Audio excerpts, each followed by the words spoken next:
मेरी ओडिया ब्लॉग में स्वागत है गाइस। गुड मॉर्निंग सांग माने एटा हम हॉस्टल मु आज ओडिया रे ब्लॉग बनेबी कारण मोर सांग माने सजेस्ट करले मते कि ओडिया रे तू बना ओडिसा रे रहूछु तो मु आज टू ओडिया रे बनेबी।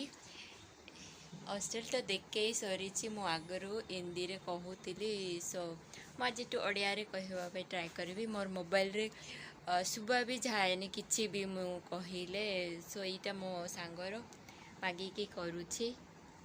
आज कौन खाଇବା ଦେଇଛନ୍ତି ମୁଁ ଦେଖଉଛି। आज हॉस्टल रो खाଇବା आमर इछि दही बाइगण आ डाली खाओ भात नहीं तो सब दिन मन को पकाल दियंते।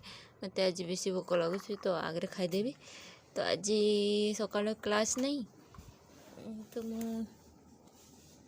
आम 2:30 अच्छी आज छुट्टी थिला जे कौन पाई कि कैंसल करछंती। आज पंचायत दिवस पंचायत राज दिवस जना ना आज कौन पाई छुट्टी करिसेंती कॉलेज रे। तो आज क्लास हम 2:30 अच्छी मार क्लास। देखो दही बैगण भी है आ जे मैंने खाऊ ना नॉर्मल बैगण दौरान मैं दही बैगण नहीं के आसिले करा सीजन रे ना। ए खाई देखुच केमती लगुच दही बैगण एते टिके देइचंती।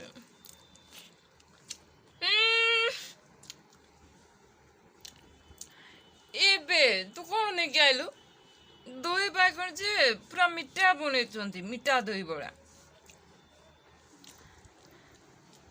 दही बैगण भल लगुनी यार मिठा बनेचंती टिके भी भल लगुनी दही बैगण के मिठा बने छि नॉर्मल बैगण आले दूर के आस्ते भल लगुनी।